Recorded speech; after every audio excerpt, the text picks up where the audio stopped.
محمد رسول النبی الکریم اما بعد قال اللہ تبارک و تعالی فی القرآن المجید والفرقان الحمید اعوذ باللہ من الشیطان الرجیم بسم اللہ الرحمن الرحیم قد جاءکم من اللہ نور و کتاب مبین صدق اللہ مولانا العظیم قال النبی صلی اللہ علیہ وآلہ وسلم لم ازل انقل من اسلاب الطاہرین الى ارحام الطاہرات او کما قال صلی اللہ علیہ وآلہ وسلم مولا یا صلی وسلم دائما ابدا علی حبیبک خیر الخلق کلہم هو الحبیب الذی ترجى شفاعته لكل حول من الاحوال مقتحم حمد و صلاۃ کے بعد لائق صد احترام معزز اور مکرم علماء کرام معزز قائدین اور کارکنان و وابستگان تحریک منہج القرآن ضلع بکر اور آج کی اس خوبصورت محفل میلاد مصطفیٰ صلی اللہ علیہ وآلہ وسلم میں تشریف لانے والے معزز حاضرین اور آج کی اس خوبصورت مجلس کی تمام انتظامیہ، اللہ تعالیٰ کا شکر ہے کہ جس کی توفیق سے ہم اس عظیم الشان محفل میں حاضر ہیں۔ دعا ہے اللہ تعالیٰ ہم سب کی حاضری کو اپنی بارگاہ میں قبول فرمائے۔ سب سے پہلے تو میں آج کے پروگرام کے انتظام پر تمام منتظمین کو، معاونین کو، اہل خانہ کو صمیم قلب سے مبارکباد دیتا ہوں جنہوں نے اس مادیت زدہ دور کے اندر اتنے حسین پروگرام کا انتظام کیا۔ اللہ آپ کی محبتوں کو اپنی بارگاہ میں قبول فرمائے۔ اور شکریہ بھی ادا کرتا ہوں تحریک منہج القرآن ضلع بکر کے تمام دوستوں کا جو میرے لیے وسیلہ اور ذریعہ بنے ہیں آج کی اس محفل میں حاضر ہونے کا۔ بلا تمہید موقع کی مناسبت سے بات شروع کرنا چاہتا ہوں۔ آج چونکہ استقبال ربیع الاول ہے اور آپ نے اس حوالے سے اہتمام بھی کیا، تو میں آقا صلی اللہ علیہ وسلم کی آمد کے حوالے سے چند باتیں عرض کرنا چاہتا ہوں۔ آپ نعرے لگاتے ہیں آمد مصطفیٰ، تو یہ جو آقا کی آمد ہے، آمد کہتے ہیں آنا، فارسی میں آمد کہتے ہیں، اردو میں کہتے ہیں آنا، اور عربی میں کہتے ہیں جاء۔ تو میں نے وہ آیت آپ کے سامنے پڑھی جس میں اللہ نے مصطفیٰ کے آنے کا ذکر کیا۔ تو اللہ تعالیٰ فرماتا ہے قد جاءکم من اللہ نور، فرمایا تحقیق آ گیا تمہارے پاس اللہ کی طرف سے نور، یعنی آقا کی آمد کو اللہ تعالیٰ نے نور کے ساتھ بیان کیا۔ اور جب بتایا نا تمہارے پاس نور آیا ہے، تو یہ بات کرنے سے پہلے اللہ نے قد لگایا۔ قد کے بغیر بھی بات ہو سکتی تھی، اللہ فرما دیتا جاءکم من اللہ نور، تب بھی بات پوری تھی، لیکن یہ بات کرنے کے لیے اللہ نے حرف قد کیوں اضافہ کیا؟ یہ تحقیق کے لیے ہوتا ہے، کسی بات پر زور دینے کے لیے ہوتا ہے تاکہ کوئی شک نہ کرے۔ اب شک اس کی بات پہ کرتے ہیں جو بندہ کبھی کبھار جھوٹ بھی بول لیتا ہو، غلط بات کر دیتا ہو، تو لوگ شک کرتے ہیں اب اللہ سے سچا کون ہے؟ یعنی اللہ فرماتا ہے ومن اصدق من اللہ قیلا، اللہ سے سچی بات کس کی ہے؟ ہم اپنی بات کو سچا ثابت کرنے کے لیے اللہ کی قسم اٹھاتے ہیں کہ تاکہ ہماری بات پہ شک نہ کیا جائے۔ اور وہ اللہ جب اپنی بات کر رہا ہے تو وہ حرف قد لگا کے کر رہا ہے، کوئی تو وجہ تھی کہ اللہ نے قد لگا دیا۔ اللہ کو پتا تھا وہ عالم الغیب ہے، اسے پتا تھا میرے محبوب کو جب میں اپنے محبوب کو بھیج رہا ہوں نور کی شکل میں تو لوگ اس نور کے منکر بن جائیں گے. کوئی کہے گا نور ہے, کوئی کہے گا نہیں ہے. تو اللہ کہتا ہے میں یہ نور والا ذکر حرف قد سے کرتا ہوں تاکہ مصطفیٰ کے نور ہونے میں کوئی بندہ شک کی طرف جائے گی, تاکہ شک کی کوئی نہ کرے کہ مصطفیٰ نور ہے یا نہیں ہے. اس لیے اللہ کہتا ہے قد جاءکم من اللہ نور. اب یہ جا مانا ہوتے آیا, یہ آقا کی آمد ہے. تو جب میرے آقا اوپر سے نیچے آئے, جب آقا آسمان سے زمین کی طرف آئے, جب ہمارے آقا عرش سے فرش کی طرف آئے, تو اللہ کہتا ہے تمہارے پاس نور آیا ہے. یعنی جو اوپر سے نیچے آئے تو اللہ کہتا ہے یہ نور آیا ہے. ایک اور بھی مقام ہے قرآن کا, سورہ اسراء کی پہلی آیت ہے, وہاں اللہ تعالیٰ نے مصطفیٰ کا ذکر کیا نیچے سے اوپر جانے کا. یعنی ایک ہے اوپر سے نیچے آنا, ایک دوسرا ہے نیچے سے اوپر. اوپر سے نیچے آقا پہلے آئے.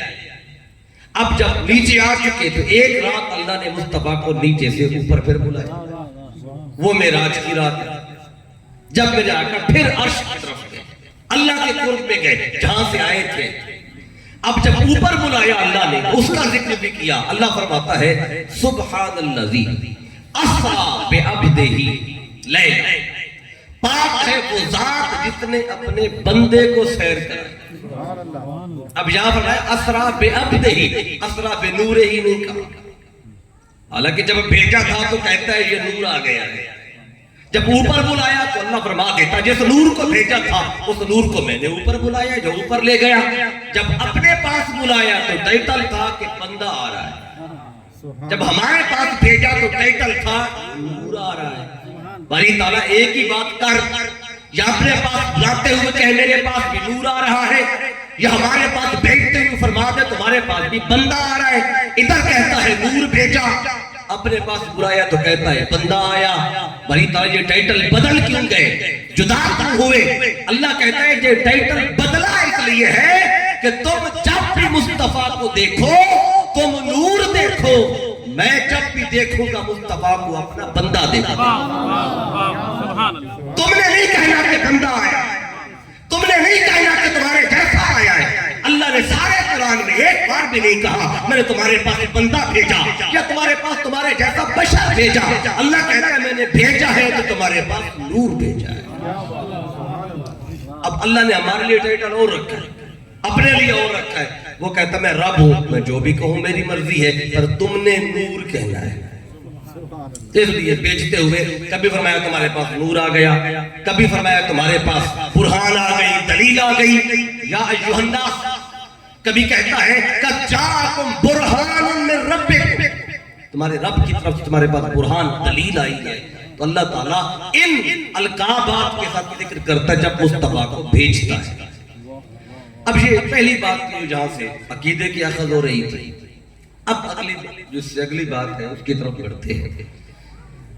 اب یہ دیکھیں گے اس میں مصطفیٰ کا آنا ہے, حضور آئے ہیں. اب ذہن میں سوال آ سکتا ہے کہ دیکھیں آتا کون ہے؟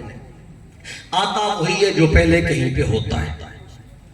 یعنی کہ آپ اس محفل میں آئے ہیں تو پہلے کہیں تھے تو جہاں پہنچے. نہیں, میں اس محفل میں آیا ہوں, پہلے کہیں پہ تھا تو جہاں آیا.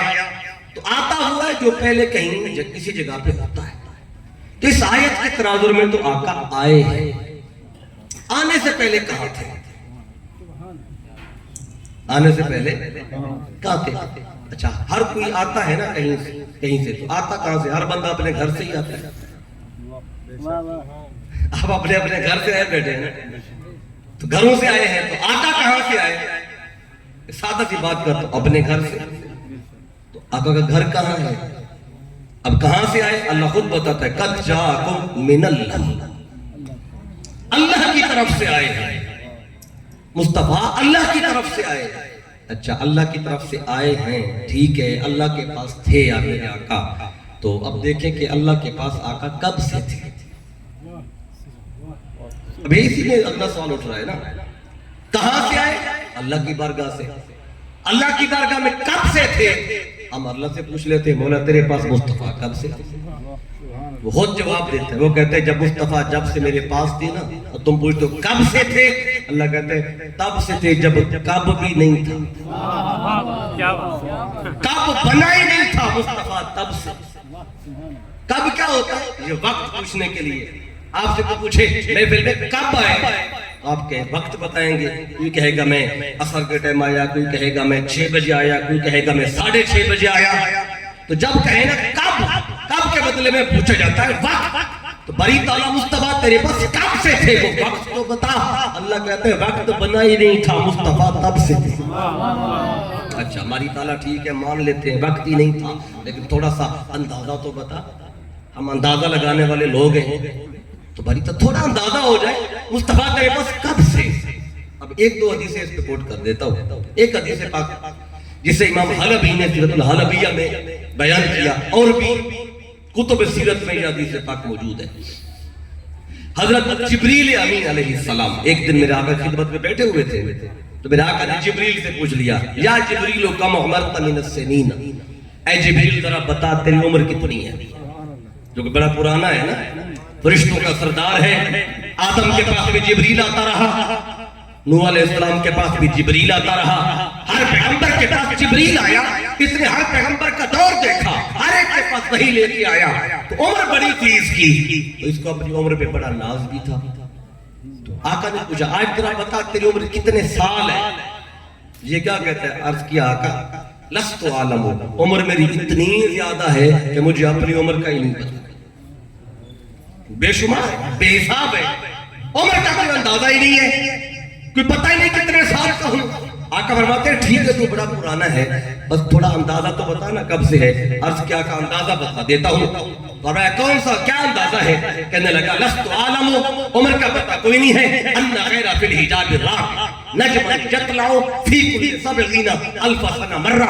عرض کیا کا کچھ اور پتہ نہیں، بس ایک بات مجھے یاد ہے، جو اللہ کے حجابات ہیں پردے ہیں، ان میں جو چوتھا حجاب ہے، اس چوتھے حجاب پہ ایک تارا چمکتا تھا، اور وہ تارا 70,000 سال کے بعد ایک بار چمکتا۔ رأیتہ اثنین و سبعین الف مرہ، اور میں نے اس تارے کو 72,000 بار دیکھا ہے۔ یہ اندازہ ہے میری عمر کا۔ اب 70,000 سال کے بعد نظر آتا، اور 72,000 بار جبریل نے دیکھا۔ اچھا یہ 70,000 سال کون سے ہیں؟ یہ جو ہمارا 365 دن کا سال ہوتا ہے یہ والے، یہ تو تھے ہی نہیں، سورج تو بھی بنا نہیں تھا، ابھی مخلوق بنی نہیں تھی، زمین بنی نہیں تھی، چاند بنا نہیں تھا، یہ ساری چیزیں ابھی بننے والی تھی۔ جو اس وقت کی بات ہے جب جبریل کرتا تھا، تو جب سورج نہیں ہوگا، چاند نہیں ہوگا، نظام شمسی نہیں ہوگا، پھر کیسے پتہ چلے گا دن کتنے سال کا ہے؟ اللہ قرآن میں بتاتا ہے جب نظام شمسی کو لپیٹا جائے گا پھر دن کتنا ہوگا؟ 50 الف سنہ، 50,000 سال جو ہمارے ہیں یہ جمع کرے تو ایک دن بنتا ہے۔ اس ایک دن کا بنائے مہینہ، اس کا بنائے سال، اس کے بنائے 1000 سال، اس کے بنے 70,000 سال۔ پھر جبریل نے دیکھا 72,000 بار۔ اگر کیلکولیٹر جواب دے جائے تو جو آئے گا یہ جبریل کی عمر نہیں ہوگی، یہ اس تارے کو تکنے کی مدت ہوگی، اس تارے کو تکنے کی مدت ہے۔ اگر جواب آیا کتنے ارب سال بنے، کتنے یہ خراب سال بنے، اب جو جواب آئے گا وہ جبریل کی عمر نہیں ہے، جبریل اس سے بھی زیادہ ہے، یہ اس تارے کو تکنے کی مدت ہے۔ جب جبریل نے بتایا دل میں سوچ رہا تھا، آقا سن کے حیران ہوں گے، اے جبریل تو اتنا بڑا، تیری عمر اتنی زیادہ۔ آقا نے سن کے کسی تعجب کا اظہار نہیں کیا، بلکہ حضور مسکرائے اور مسکرا کے فرمایا اے جبریل یہ جو تارا دیکھتا تھا، جو چمکتا تھا اور تو تکتا تھا، آقا فرماتے انا ذالک الکوکب، وہ ستارہ کوئی اور نہیں تھا، وہ تو میں ہی تھا، وہ ستارہ ہی میں تھا۔ اچھا آقا یہ فرما دیتے وہ جو تارا چمکتا تھا وہ میرا نور تھا، نور بھی نہیں کہا، فرمایا انا ذالک الکوکب، وہ میں ہی تھا، مطلب تو مجھے تکتا رہا، 72,000 بار تو نے مجھے دیکھا۔ اگر 72,000 بار دیکھا ہو جبریل نے تو جب وہ آقا سامنے آئے تو پہچان نہیں سکا، 72,000 بار دیکھا تو تھا اس نور کو، لیکن جب آقا سامنے آئے پہچان لیتا یہ تو وہی نور اسے تکتا رہا، لیکن آقا نے بتایا اے جبریل 72,000 بار تو مجھے دیکھ کے نہیں پہچان سکا، تو جو 72,000 بار دیکھ کے نہیں پہچان سکا وہ آج چند کتابیں پڑھ کے لوگ کیسے پہچان گئے؟ دو لفظ پڑھ کے کیسے پہچان گئے کہ مصطفیٰ ایسے نہیں ایسے ہیں، یہ تھا یہ نہیں تھا، اتنا علم تھا اتنا نہیں تھا، شان یہ ہے مقام یہ، ارے تکنے والے نہیں پہچان سکے تو تم بن دیکھے 1400 سال کے بعد چند لفظ پڑھ کے کیسے پہچان گئے ہو؟ جب مصطفیٰ کی پہچان آئی ہے تو مصطفیٰ کی شان پہ، مصطفیٰ کی عظمتوں پہ، پھر مصطفیٰ کے مقام پہ کوئی بندہ زبان کھولنے کی بھی جرات نہیں کرے۔ تو عقیدہ یہی ہے کہ بات نہیں کرنی عظمت مصطفیٰ پہ، بس حضور کی نعتیں پڑھیں۔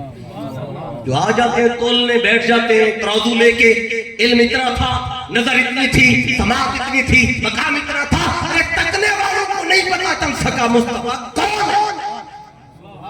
تو جو صرف چند کتابیں پڑھ کے بیٹھا ہے، اور وہ بھی پتہ نہیں کتنی پڑھ کے بیٹھا ہے، کیسی پڑھ کے بیٹھا ہے، اس لیے اب یہ پہلا مقام تھا تو آقا کب سے ہے؟ اللہ کہتا ہے کب سے، کب تھا ہی نہیں، مصطفیٰ تب سے۔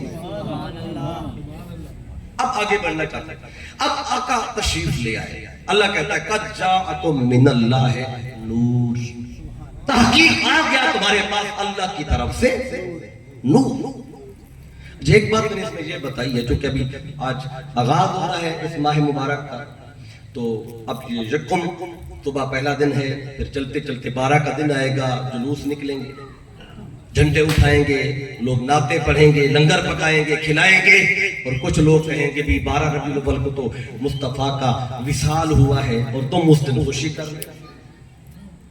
اب اس میں کیونکہ اندر پریشانی اور ہوتی ہے، اس ذکر میں جانا نہیں چاہتے، اور بہانہ یہ بنایا جاتا ہے کہ 12 کا دن اگر ولادت ہے آقا کی، 12 کا دن وصال بھی تو ہے، تو وہ کہتے ہیں وصال والے دن خوشی کیسی ہے؟ اب یہ بھی آپ کو بتا دوں، اسی مقام کے تناظر میں چونکہ بات چلی ہے یہاں سے کہ میرے آقا کب سے ہیں، جب تب بھی نہیں تھا۔ اب ایک حدیث اور کوٹ کر کے اس سوال کا بھی ساتھ جوابت کرتا ہوں۔ ایک حدیث جبریل سے میرے آقا نے عمر پوچھی، ایک اور حدیث پاک جسے مصنف عبدالرزاق بن بخاری کے استاد وہ بیان کرتے ہیں۔ میرے آقا صلی اللہ علیہ وسلم سے حضرت جابر بن عبداللہ رضی اللہ عنہ نے سوال پوچھا، جب آقا کی شان دیکھتے، مقام دیکھتے تو اندر سوال اٹھتے تھے ذہنوں میں، پوچھ لیا، کیا پوچھا؟ میرے آقا سے جابر بن عبداللہ رضی اللہ عنہ نے عرض کیا، آقا اخبرنی عن اول شیء قد خلقہ اللہ تعالی قبل الاشیاء کلہا، آقا مجھے آج اس شے کا نام بتائیں جس شے کو اللہ نے سب سے پہلے بنایا۔ اب صحابی نے یہ سوال پوچھا وہ شے کون سی ہے جس کو اللہ نے سب سے پہلے بنایا؟ اب میرے آقا نے کیا جواب دیا؟ اللہ نے سب سے پہلے زمین بنائی یا آسمان بنایا؟ اللہ نے سب سے پہلے ہوا بنائی یا پانی بنایا؟ سب سے پہلے فرشتے بنائے یا جنات کو بنایا؟ سب سے پہلے جنت بنائی یا عرش بنایا؟ اللہ نے سب سے پہلے بنایا تو کس کو بنایا؟ اب کون سی شے بنائی؟ اب صحابی نے کیا سوال، اب میرے آقا نے دیا جواب۔ آقا فرماتے یا جابر ان اللہ تعالی قد خلق قبل الاشیاء کلہا نورا بشیکا، اے جابر اللہ نے جب کائنات کو بنانا چاہا تو پہلی شے کو بنانا چاہا، اللہ نے جو پہلی شے بنائی وہ کچھ اور نہیں تھا، وہ تیرے نبی کا نور تھا۔ سب سے پہلی شے نور مصطفیٰ، کچھ بھی نہیں تھا، یا خدا تھا یا نور مصطفیٰ تھا، تیسری شے کوئی نہیں۔ اچھا سب سے پہلے شے آقا کا نور بنا۔ اب یہ آقا نے حدیث صحیح ہے، ہر ایک محدث نے اس کو ذکر کیا ہے۔ اب سنیں، جب سب سے پہلے آقا کا نور ہے تو اللہ نے بنایا کس شے سے؟ سب سے پہلے مصطفیٰ کا نور بنا، کسی شے سے بنایا تو ہوگا نا۔ اگر کسی شے سے اللہ بنائے تو شے پہلے ہوگی، نور بعد میں۔ مثال کے طور پہ اگر میں کہوں سب سے پہلے یہ ٹیبل بنا، تو ٹیبل تو لکڑی کا بنا ہوا ہے نا، تو پہلے لکڑی تھی تو ٹیبل بنا، لکڑی نہ ہوتی ٹیبل کہاں سے بنتا؟ تو لکڑی بھی ٹیبل سے پہلے تصور ہوگی۔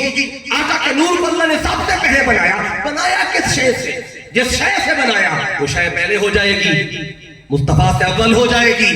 اب اللہ اولیت بھی مصطفیٰ کو دینا چاہتا ہے تو بنایا کس شے سے؟ حدیث کے لفظ ہے یا جابرو ان اللہ تعالی قد خلق قبل اشیاء کلھا نورا نبیہ کا من نورہ، سبحان اللہ، کس شے سے بنایا؟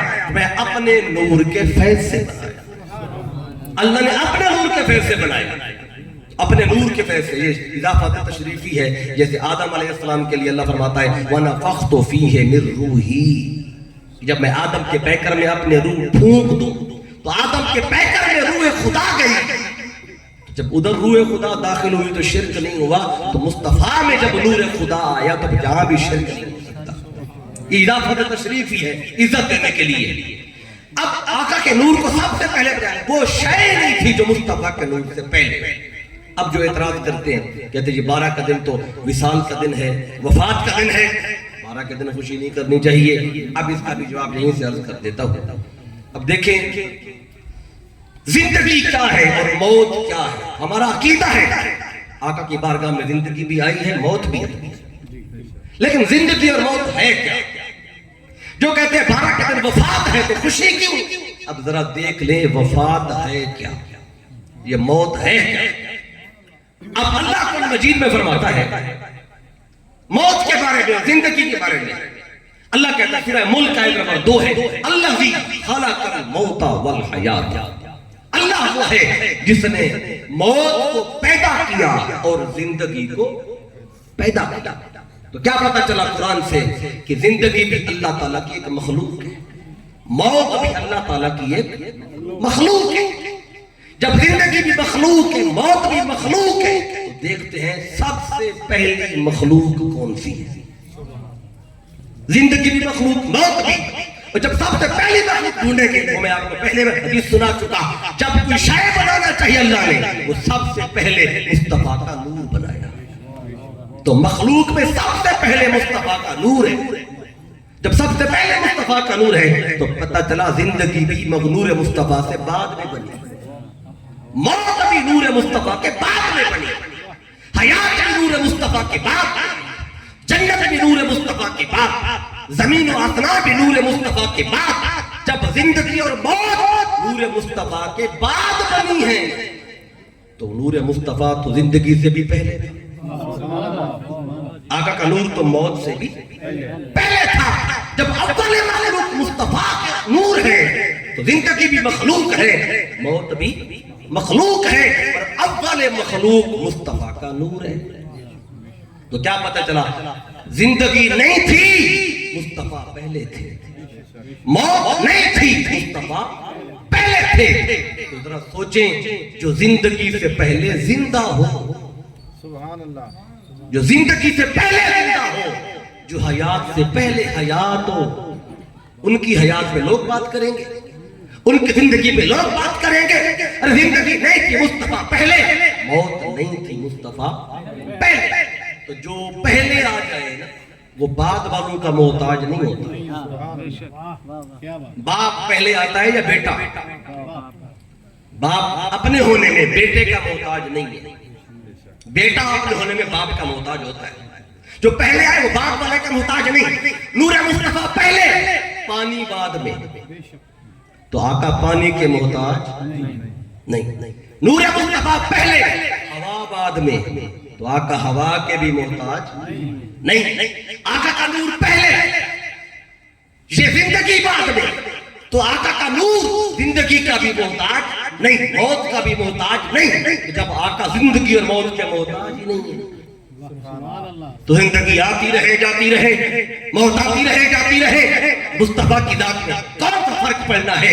اس لیے جو کہتے کہ 12 کے دن وفات ہے، موت آئی تھی، بے شک آئی تھی، لیکن آقا تو موت سے بھی پہلے تھے، حیات سے بھی پہلے تھے۔ تو جو آقا حیات اور موت سے پہلے تھے تو آقا حیات کے محتاج ہیں، وفات کے محتاج ہیں۔ جب آقا زندگی اور موت کے محتاج ہی نہیں ہے تو پھر آئی کیا کرنے تھی؟ زندگی بھی آئی ہے کیونکہ محفل میلاد میں بیٹھے ہیں 12 کے دن 4:20 پہ 2271 عیسوی کو تہجد کا وقت ہے، میلاد مصطفیٰ ہوا، پھر 63 سال کے بعد پھر آقا کی بارگاہ میں موت بھی آئی، لیکن آقا زندگی کے محتاج تھے، موت کے جب محتاج نہیں تھے، آئی کیا کرتے ہیں؟ اب اس کا بھی جواب دے دیتے ہیں۔ سبحان اللہ سبحان اللہ زندگی آئی کیا کرنے اور موت آئی کیا کرنے؟ اب دیکھ اس کا جواب صحیح مسلم کی حدیث پاک سے سمجھ میں آتا ہے۔ حدیث صحیح ہے، حضرت ابو ہریرہ رضی اللہ تعالیٰ عنہ روایت کرتے ہیں، میرے آقا صلی اللہ علیہ وآلہ وسلم نے فرمایا کہ جتنی بھی اللہ تعالیٰ کی مخلوق ہے ارسلتو الی الخلق کافہ، آقا فرماتے ہیں جو اللہ کی مخلوق ہے میں اس کا رسول ہوں۔ ارسلتو الی الخلق کافہ، کفہ یکفو کا ویسے مطلب ہوتا ہے روکنا، تو کیا مطلب ہے کہ وہ مخلوق ہی نہیں ہے جو میری نبوت کے دائرے سے باہر ہو، جو میری رسالت کے دائرے سے باہر۔ تو آقا ہر مخلوق کے نبی ہیں، جب ہر مخلوق کے آقا نبی ہے تو موت بھی تو مخلوق ہے، زندگی بھی اللہ کی مخلوق ہے، ہم بھی اللہ کی مخلوق ہیں، تو جو مخلوق ہے آقا اس کے نبی ہیں، تو پتہ چلا آقا موت کے بھی نبی ہیں، زندگی کے بھی نبی ہیں، اور جانوروں کے بھی نبی، ہواؤں کے بھی نبی، دریاؤں کے بھی نبی، زمین و آسمان کے نبی، ہم سب کے نبی۔ جو مخلوق ہے، مخلوق کیا ہوتی ہے؟ جس کو اللہ نے تخلیق کیا، آقا ہر ایک کے نبی ہے، تو جیسے ہم سب کے آقا نبی ہیں، تو زندگی بھی مصطفیٰ کی امت ہے، موت بھی مصطفیٰ کی امت ہے۔ اچھا، امتی اور نبی کا تعلق کیا ہوتا ہے؟ کہ امتی نبی کا غلام ہوتا ہے، جیسے ہم حضور کے غلام ہیں، اور اسی طرح موت بھی حضور کی امت، حیات بھی آقا کی امت، اور امت بھی آقا کا جو تعلق ہے وہ غلامی والا ہوتا ہے۔ تو پتہ چلا زندگی بھی مصطفیٰ کی غلام ہے اور موت بھی مصطفیٰ کی غلام ہے۔ وہ موت جس سے لوگ ڈراتے تھے وہ تو مصطفیٰ کی غلام نکلی، وہ زندگی جس کے بارے میں بات کرتے ہیں وہ تو مصطفیٰ کی غلام نکلی۔ اب غلام آقا کے پاس آتا کیا کرنے ہے؟ خیرات لینے آتا، تو زندگی آئی لیکن خیرات لینے، موت آئی خیرات لینے، جیسے ہم عرض کرتے ہیں یا رسول اللہ انظر حالنا، آقا ہمارے حال پہ رحم کرے۔ اسی طرح زندگی بھی کہتی ہوگی آقا میرے حال پہ بھی رحم کرے، موت بھی کہتی ہوگی آقا میرے حال پہ بھی رحم کرے، اور میرا دل کہتا ہے مصطفیٰ نے فرمایا ہوگا اے زندگی انتظار کر تجھ پہ بھی رحم کروں گا، اے موت تو بھی انتظار کر تجھ پہ بھی رحم کروں گا۔ پھر زندگی نے پوچھا ہوگا آقا مجھ پہ رحم کب ہوگا؟ مصطفیٰ نے فرمایا ہوگا جب 571 صدی آئے گی، پیر کا دن ہوگا، 12 دن اول ہوگا، تہجد کا وقت ہوگا، اے زندگی خوش ہو جا، اس دن میں تیرے دروازے سے گزروں گا، اور تیرے دروازے سے گزر کے تجھے رحم کروں گا۔ پھر موت گزاری ہوگی آقا زندگی پہ تو رحم کر دیا، مجھ پہ رحم کب ہوگا؟ مصطفیٰ نے فرمایا ہوگا اے موت تو بھی انتظار کر، جب زندگی کے دروازے سے گزروں گا پھر 63 سال تک انتظار کرنا، جب 63 سال بیتیں گے اے موت پھر میں تیرے دروازے سے بھی گزروں گا، تیرے دروازے سے گزر کے تجھ پہ بھی رحم کروں گا۔ تو پتہ چلا آقا زندگی کے دروازے سے بھی گزرے، موت کے دروازے سے بھی گزرے، زندگی بھی پیچھے رہ گئی، موت بھی نیچے رہ گئی۔ آقا زندگی سے پہلے بھی تھے، زندگی کے بعد بھی ہیں، موت سے پہلے بھی تھے، موت کے بعد بھی۔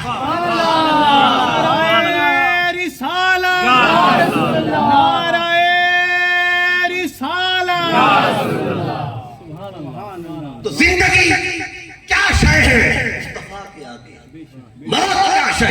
یہ تو مصطفیٰ کی غلام ہے، جو مصطفیٰ کے غلام ہے اس کے بارے میں کہتے ہیں زندگی میں بات کرتے ہیں، موت کا تبصرہ کرتے ہیں۔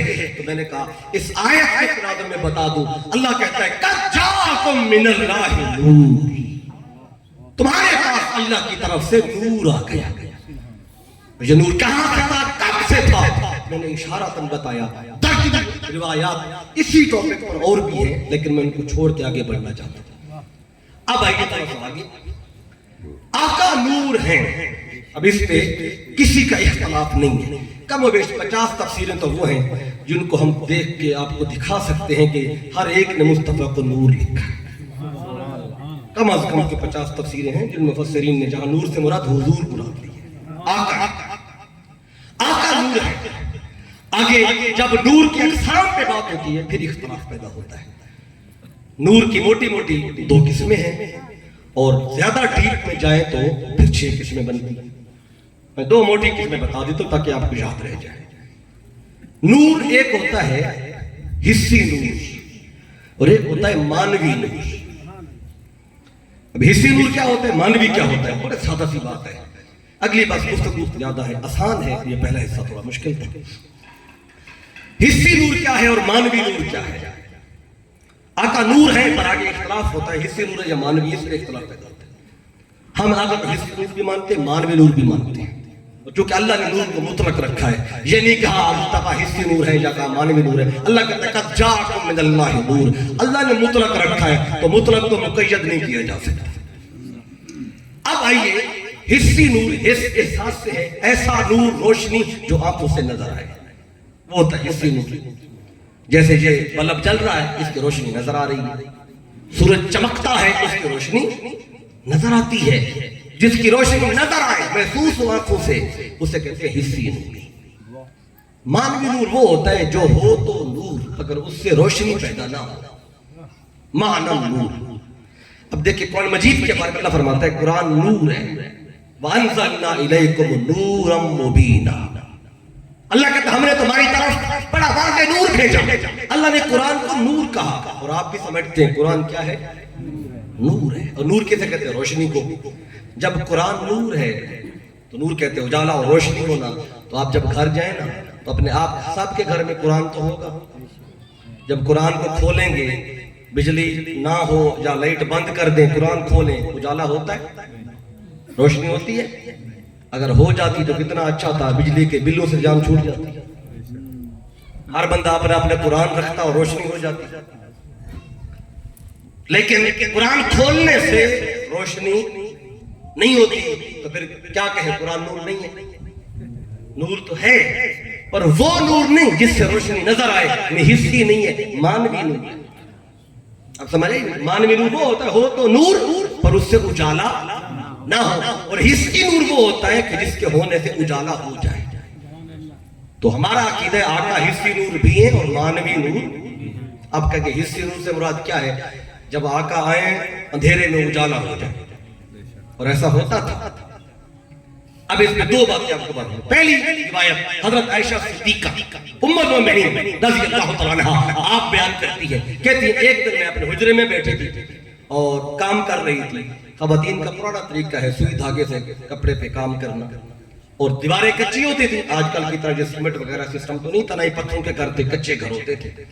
تو جب کام کر کے فری ہوتی, تھک جاتی, تو پھر اس سوئی جو ہوتی اسے دیوار میں لگا دیتی تھی تاکہ نیچے نہ پڑے, کسی کو لگے نہ, دیوار میں آرام سے دیوار میں آ جاتی, کچی دیوار ہوتی.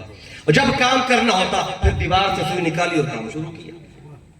اسی طرح آپ کو حدیث پاک میں یاد ہوگا کہ جب میرے آقا نے اعلان فرمایا تھا تبوک کے موقع پہ اللہ کے دین کو تمہارے مال کی ضرورت ہے, صدیق اکبر گھر آئے, گھر میں سارا جمع کر دیا, پھر دیواروں پہ ہاتھ مار رہے تھے. پوچھا گیا کیا کیوں مار رہے, کہ کہیں سوئی کھڑی ہے تو وہ بھی لے جاؤ, کہ دیوار پر سوئی وہاں پہ کھڑاتے تھے, یہ بھی کسی کے کام آئے گی. تو اب عائشہ صدیقہ فرماتی ہے میں نے سوئی کھڑائی, بعد میں چاہا کام کروں گی, جب کام کرنے کے لیے بیٹھی تو دیکھا تو دیوار سے سوئی گر گئی ہے, اور میں نیچے تلاش کرنے لگی تو شام ہو چکی تھی, اندھیرا چھا چکا تھا, تو دیے میں تیل کوئی نہیں تھا کہ میں اس میں تلاش کرتی. کہتی میں پریشان بیٹھی تھی کہ سوئی نہیں مل رہی, اتنے میں آقا کمرے میں تشریف لائے. میں پریشانی کی حالت میں تھی, آقا کمرے میں قدم رکھا, کہتی کیا ہوا, فتبشرت العبرۃ بشعاع نور وجہہ. کہتی ہے مصطفیٰ کے چہرے سے ایسا نور نکلا کہ میں نے سوئی بھی تلاش کر. تو حسی نور کا ظہور ہے کہ آقا آتے ہو اندھیرے میں اجالا بھی ہو جاتا تھا, لیکن اکثر غلبہ نور مانوی کا ہی رہتا تھا.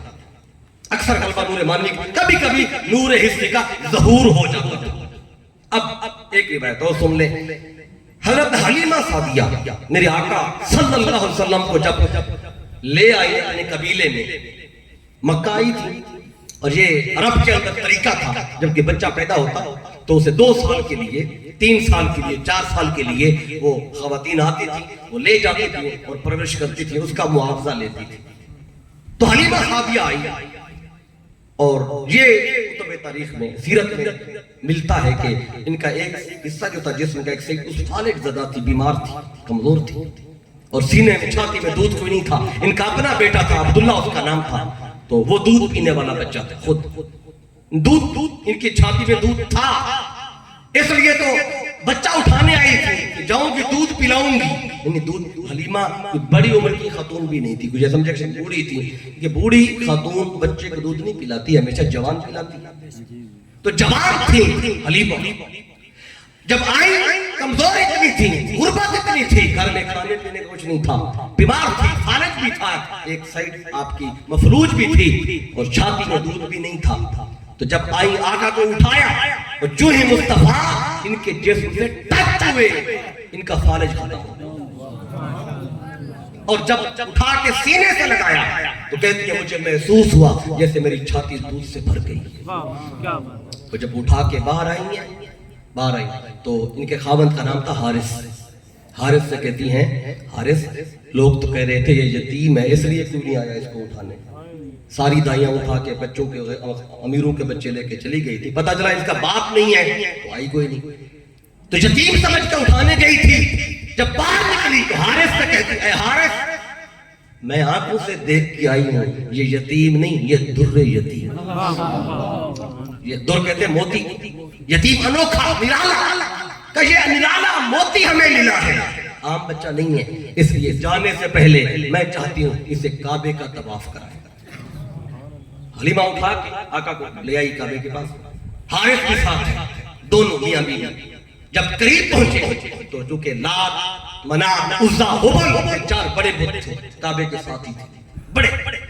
کہنے لگی چلو پہلے لات کے پاس لے جاؤں، پھر منات کے پاس، پھر ہبل کے پاس، پھر عزا کے پاس، پھر کعبے کا طواف. جب لات کے پاس لائی، جب لات کے سامنے مصطفیٰ کو پیش کیا تو وہ لات جو بڑا بت تھا وہ سر کے بل زمین پہ ٹوٹ گیا. اب حلیمہ سمجھی، حارث سمجھا شاید کوئی زلزلہ آیا ہوگا اس لیے گرا ہے. ان نے کیا کیا جو عزا تھا ساتھ اس کے پاس لے، بڑا بت جو دوسرا تھا اس کے پاس، وہ بھی منہ کے بل زمین پہ، ہبل کے پاس نہیں وہ بھی زمین پہ. اب حلیمہ حارث کو دیکھ کے، حارث حلیمہ کو دیکھ کے یہ کیا ہو رہا ہے؟ بچے کو قریب لاتے ہیں تو یہ بت گر رہے ہیں. اب ان کو آہستہ آہستہ سمجھ آنے لگی یہ کوئی عام بچہ نہیں. پھر کہا چلو اس کو کعبے کا طواف کراتے ہیں. اور آپ کو پتہ ہے کعبے کا طواف حجر اسود کے بوسے سے شروع ہوتا ہے.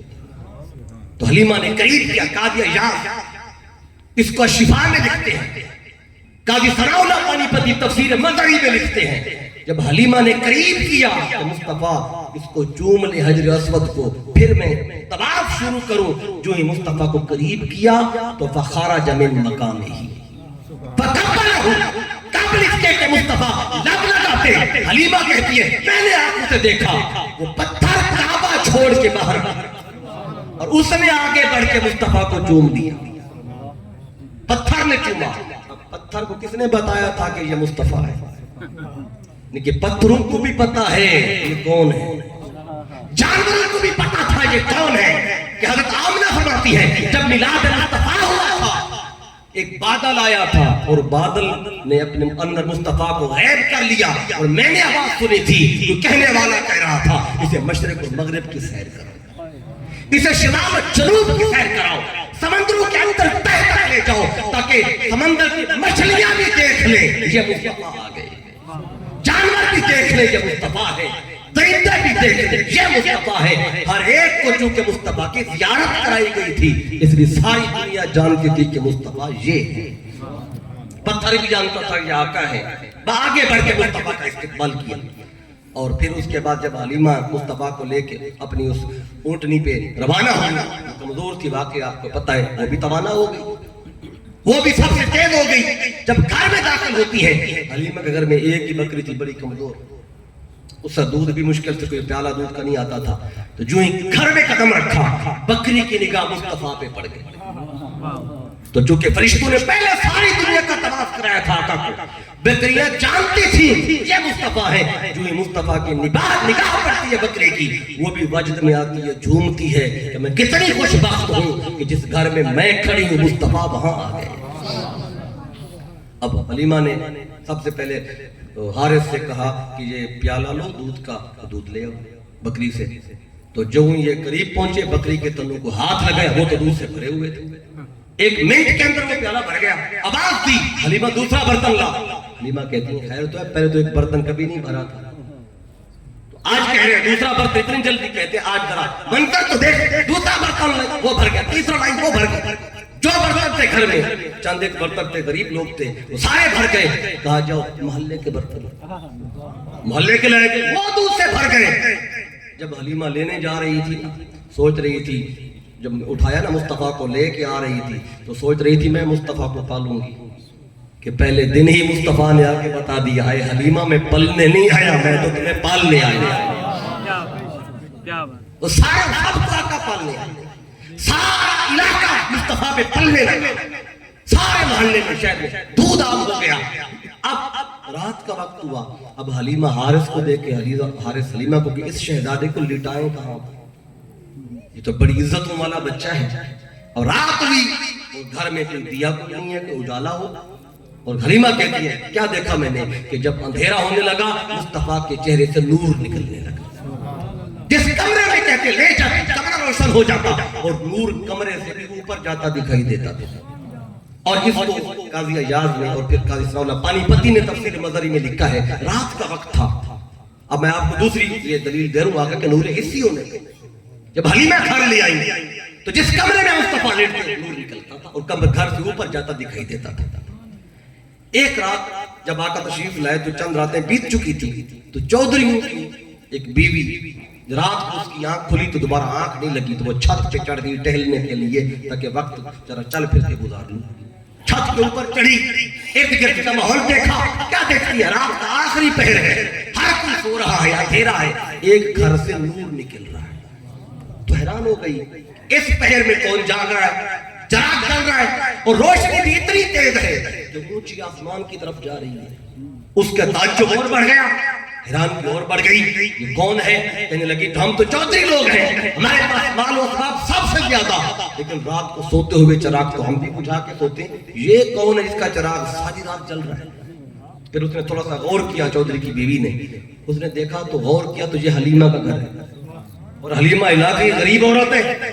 اس کی حیران کی اور بڑھ گئی، حلیمہ کے پاس خزانہ کہاں سے آیا کہ رات کو بھی چراغ ہو، اتنا اعلیٰ چراغ جل رہا ہے. اس کو اسی تجسس میں نیند نہیں آئی، دوبارہ ساری رات جاگ کے گزار لی.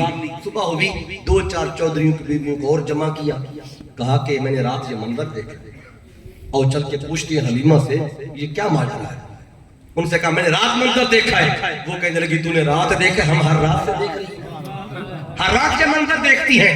کہنے لگی 5-7 جمع ہو گئی تو ساری مل کے چلی گئی حلیمہ کے گھر. یہ قاضی ثناء اللہ پانی پتی نے لکھا ہے جب دروازے پہ پہنچی چودھریوں کی بیویاں تو وہ دروازہ کٹکھٹایا، حلیمہ باہر نکلی، دیکھا تو چودھریوں کی بیویاں دروازے پہ کھڑی ہیں. آپ فرمانے لگی خیر تو ہے غریبوں کے دروازے پہ چودھری آئے کھڑے ہیں، خیر تو ہے؟ تو انہوں نے کہا خیر ہے، بس ایک بات پوچھنی ہے. میں پوچھو. کہنے لگی حلیمہ ہم بڑے گھر کی عورتیں ہیں، لیکن رات کو سوتے ہوئے چراغ تو ہم بھی بجھا لیتے ہیں، تجھے کون سا خزانہ مل گیا ہے کہ تیرا چراغ ساری رات جلتا ہے؟ حلیمہ مسکرا پڑی، اندر آؤ ذرا تمہیں خزانہ دکھاتی ہے. دروازہ کھولا، اندر آئی. آقا لیٹے ہوئے ہیں، چہرے سے نور نکل رہا تھا. مصطفیٰ کی طرف انگلی کا اشارہ کر کے حلیمہ کہتی ہے سنو ما کننا نحتاج الی السراج من یوم اخذنا ہو. کہتی ہیں جب سے یہ پیارا بیٹا لائی ہوں میں نے تو دیے ہی توڑ دیے، اب دیے جلانے کی ضرورت نہیں ہے. جب اندھیرا ہو مصطفیٰ کو لے جاتی اجالا ہو جاتا. یہ نور حسی میں نے آپ کو دوسری دلیل دی ہے کہ جہاں آقا ہوتے اجالا بھی ہو جاتا تھا، لیکن غلبہ نور مانوی کا ہی رہتا تھا. اب اگلی ساری بات میں نور مانوی پہ کر دیتا ہوں جتنا وقت ہے. اب دیکھیں نور مانوی ہو تو نور مگر اس سے روشنی نظر نہ آئے، اس میں سب کا اتفاق ہے، اختلاف کسی کا نہیں ہے. یہ حصہ بڑا خاص ہے، اس میں ہمارے سب کے لیے بہت بڑا پیغام ہے. اب دیکھیں کیسا نور ہے میرے آقا، مانوی نور. قرآن کیا کہتا ہے؟ سورہ نحل کو پڑھ کے دیکھیں. اللہ کہتا ہے مصطفیٰ کی ولادت سے پہلے، اس نور کے آنے سے پہلے حالت کیا تھی عرب کی، کیسا منظر تھا؟ قرآن ذکر کرتا ہے مصطفیٰ کے میلاد سے پہلے کسی کے گھر میں اگر بیٹی پیدا ہو جاتی، بیٹی تو حالت کیا ہوتی تھی؟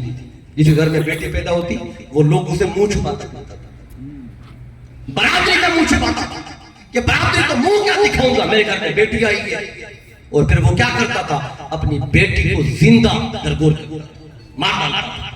قرآن کی کہتا ہے وَإِذَا بُشِّرَ أَحَدُهُمْ بِالْأُنثَىٰ، جب کسی کو یہ کہا جاتا میرے گھر بیٹی پیدا ہوئی ہے، حالت کیا ہوتی تھی اس کی؟ ظَلَّ وَجْهُهُ مُسْوَدًّا، اس کا چہرہ سیاہ ہو جاتا تھا، وَهُوَ كَظِيمٌ، غصے میں بھی آ جاتا تھا. پھر کیا کرتا تھا؟ يَتَوَارَىٰ مِنَ الْقَوْمِ مِنْ سُوءِ مَا بُشِّرَ بِهِ، پھر اپنی برادری کا منہ چھپاتا پھرتا تھا. پھر کہتا اَيُمْسِكُهُ عَلَىٰ هُونٍ أَمْ يَدُسُّهُ فِي التُّرَابِ، کہ آپ اس بچی کو میں شرمندگی کے ساتھ زندہ رکھوں یا پھر شرمندگی سے بچنے کے لیے اسے زندہ درگور کر دوں. تو پھر وہ شرمندگی برداشت نہیں کرتے تھے، پیدا ہونے والی بچی کو گڑھا کھود کے خود دفن کر دیتے زندہ. میلاد مصطفیٰ سے پہلے یہ اندھیرا تھا، مصطفیٰ آئے وہ نور لے کر اس معاشرے میں جہاں بیٹیوں کو زندہ درگور کرتے تھے، وہاں مصطفیٰ نے آ کے بتایا تمہاری بھی بیٹیاں ہیں، میری بھی بیٹی ہے فاطمہ. آقا فرماتے ہیں فاطمہ تو بضعۃ منی، میری بیٹی فاطمہ میرے جگر کا ٹکڑا ہے. ذرا سوچیں جس معاشرے میں بیٹی کو زندہ درگور کرتے ہو، اس معاشرے میں کہنا میری بیٹی میری جان ہے تو کتنی بڑی بات ہے. آج اگر کوئی بندہ کہنا میری بیٹی میرا جگر ہے، کون سی بڑی بات ہے؟ آج جو اسلام نے عزت دی عورت، وہ دور دیکھیں جب بیٹی کا نام سنتے ہی لوگ غصے ہو جاتے تھے اور بیٹی کو زندہ درگور کرتے تھے. حدیث پاک میں آتا ہے اور حضرت عائشہ صدیقہ رضی اللہ تعالی عنہ ام المؤمنین بیان کرتی ہیں، آقا صلی اللہ علیہ وسلم تشریف فرما تھے، صحابہ کرام بیٹھے ہوئے تھے. آقا نے فرمایا صحابہ کرام سے، فرمایا کہ اگر کسی کی دو بیٹیاں ہوں، دو بیٹیاں، اور وہ دو بیٹیوں کی اچھی پرورش کرے، ان کی تربیت کا خیال کرے، اور جب جوان ہو جائے اچھے گھر میں نکاح کر کے رخصت کر دے. آقا فرماتے ہیں جو دو بیٹیوں کی ایسی پرورش کرے گا، فرمایا وہ جنت میں میرے ساتھ یوں ہوگا جیسے ہاتھ کی دو انگلیاں ساتھ. جب یہ فرمایا تو ایک صحابی بیٹھے ہوئے تھے، عرض کیا آقا آپ نے شرط لگائی جس کی دو بیٹیاں ہوں. آقا میری تو بیٹی ایک ہے، میں تو نعمت سے محروم ہو گیا، اس بشارت سے محروم ہو گیا. عرض کیا آقا میری تو بیٹی ایک ہے، میں یہ بشارت کیسے حاصل کروں؟ آقا فرماتے ہیں تیرا دل تو کرتا ہے نا دوسری بھی ہو. عرض کیا آقا جی ہاں دل تو کرتا ہے. اب دیکھیں ایک وقت تھا جب بیٹی کے پیدا ہونے پہ لوگ منہ چھپاتے تھے، ایک وقت یہ ہے اس کی ایک بیٹی ہے وہ دوسری طلب کر. یہ انقلاب تھا جو مصطفیٰ لے کے آئے، یہ وہ تبدیلی تھی، یہ وہ نور تھا. آقا فرماتے ہیں اگر تیری ایک ہی ہے لیکن خواہش ہے نا دوسری بھی ہو، جی اگر خواہش تو ہے تو میں چلو ایک کی پرورش کر، اسی کی تربیت کر دے، تو بھی جنت میں میرے ساتھ کھڑا ہو. تو بیٹیوں کی اچھی پرورش پہ میرے آقا نے جنت کی بشارت، یہ تبدیلی اور یہ نور تھا جو آقا لے گا. پھر جس دور میں دوستو بیٹی کی عزت نہیں تھی نا، اس دور میں بہن کی بھی کوئی عزت نہیں تھی. لوگ بہنوں میں ایک طرف باپ ہوتا، اس کا بھائی ساتھ مل کے جو پیدا ہونے میں بچی ہوتی، باپ اور بیٹا دونوں مل کے دفن کرتے تھے، مارتے تھے. کوئی بھائی گوارا نہیں کرتا تھا کہ میرا بہنوئی کہنا، اس لیے زندہ درگور کر دیتے تھے. تو آقا نے بہنوں کو عزت دی، بیٹیوں کا بتا دی، بہن کا سن لے. میرے آقا کی کوئی سگی بہن تو کوئی نہیں تھی، ایک رضائی بہن تھی شیمہ، حلیمہ سعدیہ کی بیٹی شیمہ. میرے آقا سے کوئی 6-7 سال بڑی تھی عمر میں. حضور کو اٹھا کے لے جانا، کھلانا، سارا کام ان کا ہوتا تھا. تو آقا کی یہ رضائی بہن ہے. اور جب میرے آقا صلی اللہ علیہ وسلم اعلان نبوت کیا میرے آقا نے، اور پھر مکہ سے آقا مدینے پہنچ گئے تو شیمہ بڑی ہو گئی تھی، ان کا بھی نکاح ہو گیا تھا، اور ان کا کسی جس قبیلے میں چلی گئی، غیر مسلم لوگ تھے، تو نکاح ہو چکا اور کافی عرصہ بیت گیا. میرے آقا نے 4 سال وہاں گزارے تھے جب شیمہ صاحب تھی. 4 سال شیمہ مصطفیٰ کی قربت میں رہی. تو اب وقت بیت گیا، کافی عرصہ گزر گیا، لیکن شیمہ کو آقا دیکھ نہیں سکے. اب میرے آقا مدینے میں ہے، ایک جنگ ہوئی، اور جس قبیلے میں شیمہ کا نکاح ہوا تھا اس قبیلے کے لوگ اس جنگ میں شریک تھے. اس جنگ میں مسلمانوں کو فتح ہوئی اور شیمہ کے قبیلے کے کافی سارے لوگ، ایک حدیث پاک میں 4000 کا عدد آیا، کسی میں 6000 کا آیا. اتنے لوگ قیدی ہوئے قید میں، اور جب قیدی بن گئے تو قیدیوں کو چھڑانے کا ایک طریقہ تھا، فدیہ دینا پڑتا تھا، فی قیدی اتنے پیسے دو قیدی چھوڑ دیں، اور وہ پیسے اسلام کی ترقی کے لیے استعمال ہوتے تھے۔ اب جو شیما کے قبیلے کے لوگ بڑے نمبردار سردار جو تھے، انہوں نے کہا ہمیں بندے چھڑانے، اور بندے ہیں کتنے ہزار، تو اتنے پیسے کہاں سے لائیں؟ تو انہوں نے کہا چلو چندہ اکٹھا کرتے ہیں، اپنے قبیلے سارے عزت کا مسئلہ ہے، بندے چھڑانے ہیں مسلمانوں کے پیغمبر سے، وہ بغیر فدیے کے نہیں چھوڑیں گے۔ وہ اپنے قبیلے میں چندہ کرنے لگے، ایک دروازے پہ گئے، دوسرے پہ، تیسرے پہ، چلتے چلتے حلیمہ کے دروازے پہ سردار پہنچ گئے۔ حلیمہ باہر نکلی، دیکھا تو قوم کے سردار کھڑے ہوئے ہیں۔ حلیمہ نے کہا خیر تو ہے، آج غریبوں کے دروازے پہ سردار آئے کھڑے ہیں۔ کہتے ہیں حلیمہ تجھے نہیں پتا کہ مسلمانوں کے پیغمبر کے پاس ہمارے قبیلے کے اتنے ہزار بندے گرفتار ہیں؟ کہا ہاں مجھے علم ہے۔ تو کہنے لگے کہ ہم چندہ اکٹھا کر رہے ہیں تاکہ وہ جا کے فدیہ دیں اور بندے چھڑا کے لائیں، تو ہم تجھ سے بھی چندہ مانگنے آئے ہیں، تو بھی چندہ دے۔ تو حلیمہ کا شیما نے کہا ٹھیک ہے میں چندہ تو دیتی ہوں، پہلے یہ بتاؤ مسلمانوں کے نبی کا نام کیا ہے؟ تو انہوں نے کہا ان کے نبی کا نام ہے محمد صلی اللہ علیہ وسلم۔ جب آقا کا نام لیا نا تو حلیمہ کی آنکھوں میں آنسو آ گئے، آنکھیں بند کی، اور پچھلا زمانہ یاد آ گیا جو مصطفیٰ کے ساتھ گزرا تھا، وقت بیت گیا تھا، بھائی کو دیکھا نہیں تھا۔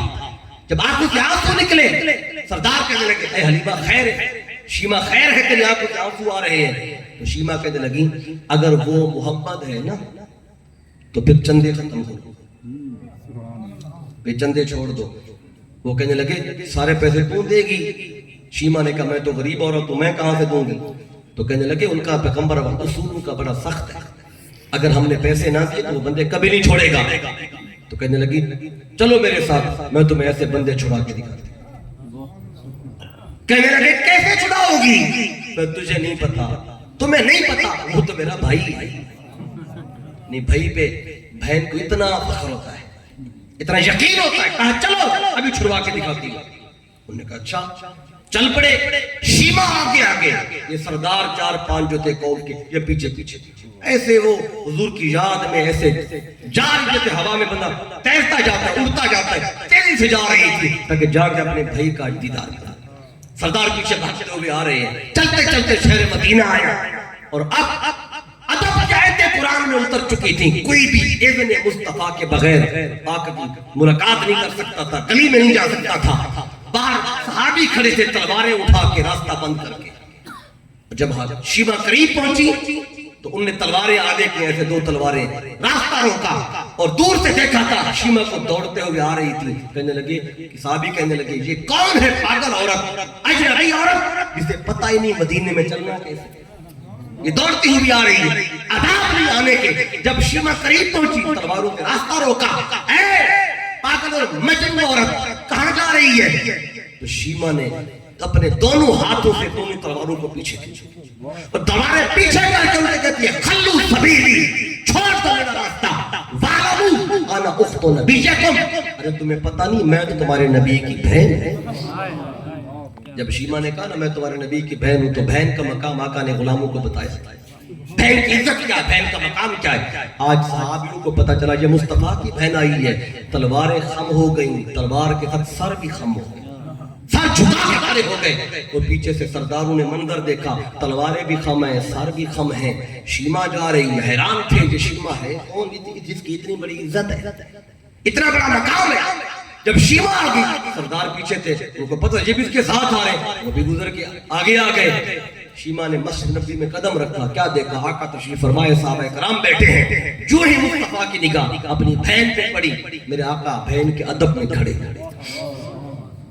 آقا بہن کا ادب میں کھڑے، اور جب آقا کھڑے ہوئے اندازہ لگائیں جو غلام بیٹھے تھے وہ بیٹھے رہے ہوں، یعنی آپ بیٹھے ہوں کسی محفل میں اور آپ کے پیر صاحب بھی بیٹھے ہوں، اچانک کوئی بندہ آئے اور پیر صاحب اس کے استقبال میں کھڑے ہو جائیں تو کیا مرید بیٹھے رہتے؟ آقا کھڑے ہوئے تو آقا کے ساتھ کل صحابہ کھڑے ہوئے، اور آقا نے آگے بڑھ کے بہن کا استقبال کیا اور اپنی جگہ پر بہن کو بٹھایا، اور یہ بھی عرب میں عزت دینے کا ایک طریقہ تھا، آنے والے کو اپنی جگہ دے دینا، یہ عزت دینے کا اعلیٰ طریقہ تھا۔ آقا نے اپنی جگہ پہ بہن کو بٹھایا، آپ ساتھ تشریف فرما ہوئے، پھر فوراً غلاموں سے فرمایا کہ جاؤ جلدی سے کھانے پینے کا جو بھی پڑا سامان لے آؤ، جلدی سے پانی لاؤ، کھانا پینا لاؤ، کھجور لاؤ۔ ادھر سے سردار اندر داخل ہوئے، دیکھا شیما کے لیے مسلمانوں کا نبی کھڑا ہوا ہے۔ وہ حیران ہو گئے کہ شیما ہے کون جس کے لیے مسلمانوں کا نبی ادب اتنا احترام کر رہا ہے۔ اب ان کے ذہنوں میں بہن کا مقام آقا بٹھا رہے، سردار صاحب تھے، ان کو بھی عزت کی مسردوں پہ بٹھایا، کھانا پینا پیش کیا گیا۔ جب کھانا پینا ہو گیا پھر آقا نے فرمایا اے شیما بتا کیسے آئی ہے؟ اب پوچھا کیسے آئی ہے؟ کہنے لگی اے میرے بھائی، سنا ہے آپ نے میرے قبیلے کے کچھ لوگوں کو قید میں رکھا ہوا ہے، میں ان کو چھڑانے آئی، اور کچھ نہیں تھے، وہ کئی ہزار تھے، کئی ہزار بندہ تھا، تو اب کہنے لگے میں ان کو چھڑانے آئی ہوں۔ آقا کیا فرماتے ہیں اے شیما تو نے آنے کی تکلیف کیوں کی؟ اگر تو وہیں سے پیغام بھیج دیتی نا، بنو حوازن سے آئی تھی، تو اگر وہاں سے پیغام بھیجتی تو میں پھر بھی تیرے لوگوں کو چھوڑ دوں۔ وہ سردار حیران کم چندے اکٹھے کر رہے تھے بندے چھڑوانے کے لیے، وہ ادھر شیما کے پیغام پہ چھوڑ سکتے تھے، شیما کے پیغام پہ۔ آقا نے فرمایا جو اس کے قبیلے کے لوگ ہیں میں ان سب کو عزت کے ساتھ رہا کرو، اور آقا ان کو رہا کرنے سے آقا نے کچھ گھوڑے منگوائے، کچھ جوڑے منگوائے، اپنی بہن کو آقا نے جوڑے دیے، گھوڑے دیے، اکرام کیا، تحفے دیے، اور سرداروں کو بھی تحفے دیے جو ساتھ آئے تھے۔ پھر قیدی جو تھے ان کو بھی آقا نے تحفے دے کے بھیجا، اور یہ جب مدینے کی گلیوں میں نکلے، گلیوں میں جگہ نہیں تھی، اتنے لوگ تھے جو بغیر فدیہ دیے جا رہے تھے۔ پہلی بار جب منظر دنیا نے دیکھا، تھے تو قیدی مگر فدیہ دینے کی بجائے تحفے لے کے جا رہے ہیں۔ جب سارے چلے گئے پھر صحابہ کرام نے عرض کیا آقا آپ نے کبھی بھی کوئی کام ایسا نہیں کہ جس نے ہم سے مشورہ نہ لیا ہو، ہمیں مشورے میں شامل نہ کیا ہو۔ آقا آج آپ نے ہم سے مشورہ بھی نہیں لیا اور بندے بھی بغیر فدیے کے اتنے سارے چھوڑ دیے۔ آقا ہماری مجال تو کوئی نہیں کہ ہم آپ سے کہیں کہ ہم سے مشورہ لیں، لیکن بتائیں آج وجہ کیا بنی ہے؟ آقا فرماتے آج میری بہن آ گئی تھی اور بہن نے جو کہا میں نے کر دیا۔ تو آقا نے جہاں بیٹیوں کو عزت دی، اس معاشرے میں مصطفیٰ نے بہن کو عزت عطا فرمائی، بہن کا مقام بتایا۔ پھر اس معاشرے میں نہ ماں کی بھی کوئی عزت نہیں تھی، عورت ہونے کی وجہ سے آقا نے ماں کو عزت دی۔ یہ نہیں تھا، یہ تبدیلی تھی جو مصطفیٰ لے کے آئے۔ لوگ ماں کو بھی عورت ہونے کی وجہ سے پاؤں کی جوتی سمجھتے تھے، اور بعض دفعہ ایسے ہوتا تھا کہ بیٹا ماں سے نکاح کر لیتا جب باپ فوت ہو جاتا۔ یہ زمانہ جہلیت یہ چل رہا تھا۔ آقا نے ماں کو عزت دی، فرمایا الجنت تحت اقدام الامہات، میں کہ جنت تمہاری ماں کے قدموں کے نیچے ہے۔ اور پھر ایک روایت میں آتا ہے امام سیوطی نے الحاوی الفتاوی میں لکھا ہے مسجد نبوی ہے، میرے آقا عصر کی نماز پڑھانے کے لیے آئے، جب قدم رکھا مسجد میں، مسجد بھری ہوئی تھی، سارے صحابہ ادب میں کھڑے ہو گئے، تو میرے آقا کے سینے سے ٹھنڈی آہ نکلی۔ اللہ کی بارگاہ میں عرض کیا بری تعالیٰ کاش آج میری ماں زندہ ہوتی۔ کیوں ایسا کہا؟ کیونکہ جب حضرت آمنہ علیہ السلام کا وصال ہوا تو میرے آقا کی عمر 6 سال تھی، باپ پہلے چلا گیا تھا، اور سوچا میں بھی جا رہی ہوں، تو کیا سوچتی گئی ہوں کہ میرا بیٹا پروان کیسے چڑھے گا۔ اب جب میرے آقا نے دیکھا آج اتنے غلام ہیں میرے ادب پہ کھڑے ہیں، عرض کیا باری تعالیٰ کاش آج میری ماں زندہ ہوتی اور دیکھتی اللہ نے مجھے کتنی عزت دی، کتنا مقام دیا۔ پھر آقا فرماتے وانا اصلی صلاۃ العشاء، میں عشاء کی نماز پڑھا رہا ہوتا، اس میں فاتحہ پڑھ چکا ہوتا، اتنے میں میری ماں کو مجھ سے کام یاد آتا، میری ماں پردہ ہٹا کے میٹھی میٹھی زبان سے مجھے کہتی ابن محمد، بیٹے محمد میری بات تو سن۔ آقا فرماتے میں نماز چھوڑ دیتا پہلے ماں کی بات کو سن۔ ماں کو عزت دی ہے۔ آج بتائیں ہم ماں کی بات سنتے ہیں؟ ماں بلاتی رہے، آقا فرماتے نماز چھوڑ دیتا ماں کی بات پہلے سنتا۔ تو آج ماں بولے تو ہمارا رویہ کیا ہوتا ہے؟ تو یہ میلاد مصطفیٰ کا پیغام ہے، یہ وہ نور ہے جو اللہ نے بھیجا جس نے آ کے یہ تبدیلی پیدا کی۔ ماں کو عزت دی، بہنوں کو عزت دی، بیٹوں کو عزت دی۔ چوتھا ایک رشتہ بتا دوں، بیویوں کو عزت دی۔ وہ زمانہ وہ دور تھا بیوی کو پاؤں کی جوتی سمجھتے تھے، اس دور میں مصطفیٰ نے بیوی کو عزت عطا فرمائی۔ اور حضرت عائشہ صدیقہ بیان فرماتی ہیں جب میں مصطفیٰ کے ساتھ بیٹھتی کھانا کھانے کے لیے، کہتی ہے میں جب برتن اٹھا کے پانی پیتی تھی تو جہاں میں لب رکھتی تھی مصطفیٰ جب پانی اٹھاتے وہیں پہ لب رکھتے تھے اور لب رکھ کے بتاتے تھے کہ بیوی کی عزت اور مقام کیا ہے. اور حدیث پاک میں آتا ہے میرے آقا صلی اللہ علیہ وسلم نے فرمایا کہ جو بندہ اپنی بیوی کو اپنے ہاتھ سے روٹی کا لقمہ توڑ کے کھلائے، لقمہ توڑ کے کھلائے، فرمایا یہ صدقہ ہے، اس سے بھی تمہیں نیکی ملے گی. نیکی آج اگر کے بندہ جس معاشرے میں ہم رہ رہے ہیں جو حال ہو گیا ہے ہمارے معاشرے کا، اگر کوئی بندہ اپنی بیوی کو اپنے ہاتھ سے کھانا کھلا رہا ہو اور اس کی ماں اس کو دور سے دیکھ لے تو وہ تو گھر میں شور مچاتی ہے کیا کہ ہمارا بیٹا تو رن مرید نکلا کہ اپنی ہاتھ سے بیوی کو کھانا کھلا. اور اس بندے کی بہن دیکھ لے اپنی بیوی کو اگر کوئی بندہ ہاتھ سے لقمہ توڑ کے کھلا رہا ہو وہ شور مچاتی ہے ہمارا بھائی تو رن مرید نکلا. اب ادھر کہا جاتا ہے رن مرید نکلا اور آقا فرما رہے ہیں کہ جس نے لقمہ ہاتھ سے کھلایا اور یہ بھی صدقہ، اس پہ اللہ تمہیں اجر عطا. تو مجھے بتائیں لوگوں کی ماننی ہے یا مصطفیٰ کی ماننی؟ بیویوں کو مقام دیا. جب پہ آقا جا رہے تھے ام المومنین عائشہ صدیقہ رضی اللہ تعالیٰ عنہا آپ ساتھ تھی تو راستے میں ایک میدان آیا. میدان آقا نے صحابہ کرام سے میں تم سارے آگے چلے جاؤ، میں اور عائشہ یہاں پہ ریس کا مقابلہ کرتے، رننگ کا مقابلہ کرتے، بیوی کے ساتھ دوڑ لگانے کا مقابلہ کرتے. ام المومنین جوان تھی اور اس وقت زیادہ چست تھی تو میرے آقا نے جب دوڑ لگائی تو ام المومنین آگے نہیں. تو پھر ہر وقت کہتی رہتی تھی میں جیت گئی تھی. کچھ عرصہ گزرا، حدیث پاک میں آتا ہے پھر آپ کا جسم مبارک تھوڑا سا پہلے سے وزنی ہو گیا تھا تو پھر اسی طرح جا رہے تھے، میدان آیا، آقا نے اے عائشہ آج پھر دوڑ لگانی ہے؟ کہنے لگی ہاں لگانی ہے. صحابہ کرام کو آقا نے آگے بیٹھ دیا، چلے جاؤ آگے، اور آگے چلے گئے، پھر دوڑ لگائی تو اس دن آقا جیت گئے. اور محدثین نے لکھا ہے کہ آقا سے کوئی جیت نہیں سکتا. جو پہلی دفعہ وہ جیتی ہے نا تو آقا نے خود ان کو جتایا ہے تاکہ خوش ہو جائے. تو بیوی کو خوش کرنے کے لیے بھی ایسا کام کر لیں کہ اس میں خود پیچھے ہٹ گئے، ان کو جیتنے دیا. تو اب جب آقا جیتے دوسری بار تو آقا نے حضرت عائشہ صدیقہ کے کندھے پہ ہاتھ رکھ کے فرمایا کہ اب پچھلا بدلہ جو تھا میں نے اپنا لے لیا، تب تو جیتی تھی آج میں جیت گئی.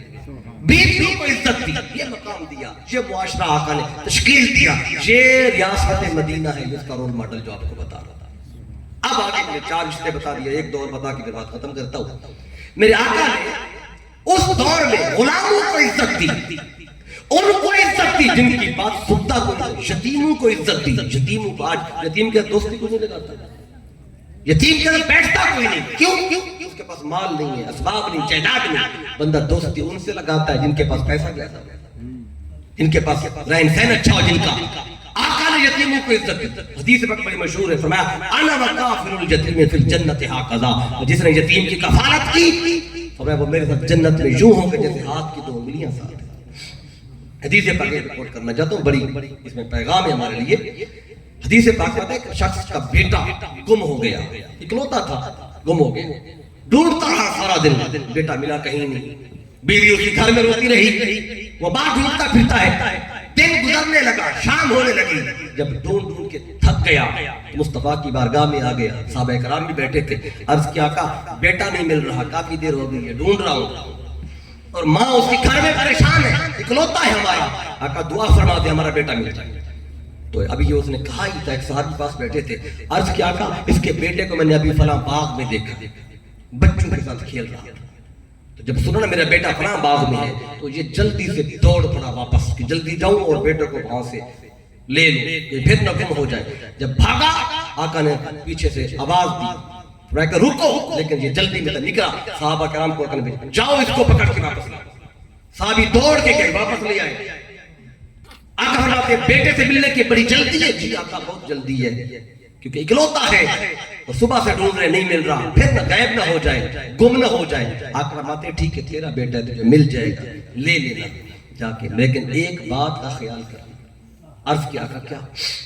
آقا فرماتے جب جائے نا اس کے پاس بچوں کے ساتھ جب وہ کھیل رہا ہوگا تو وہاں جا کے بیٹے کو بیٹا نہ کہنا، اس کا نام لے کے بلانا. جو اس کا نام طلحہ ہے، عمر ہے، کوئی بھی نام ہے، بیٹا نہ کہنا ہے، نام لے کے بلانا۔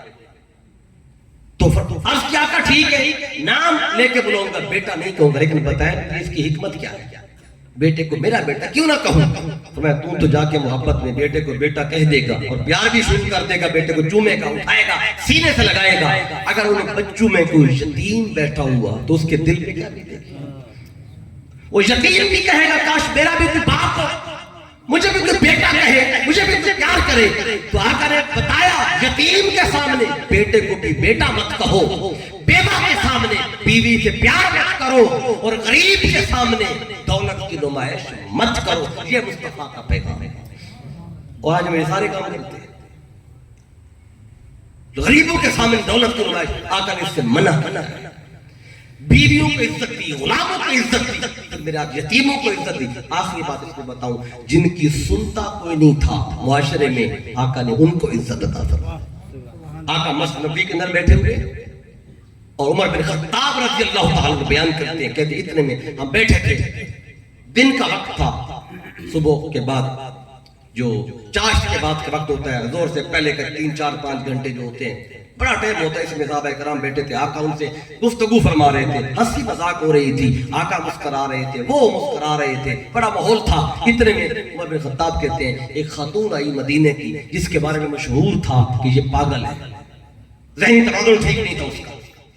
تو جب اس نے وہ آئی مسجد نبی کے اندر قدم رکھا تو قدم رکھ کے حضور کو انگلی کے اشارے سے بلایا، انگلی کا اشارہ کیا تو صحابہ کرام کہتے ہیں ہمیں یہ بات ناگوار گزری کہ آقا کو انگلی کا اشارہ کیا، لیکن آقا اس کا اشارہ دیکھ کر ہمیں چھوڑ کے حضور تشریف لے آئے، کان قریب کیا کہ بولو کیا بات ہے۔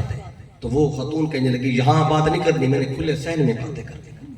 وہ باہر لے آئی، خوب ہے، آقا کان قریب کر کے کھڑے ہیں، وہ باتیں کرتی جا رہی ہے، کرتی جا رہی ہے، کرتی جا رہی ہے، کافی ٹائم بیت گیا، باتیں نہیں ختم ہو رہی اس کی۔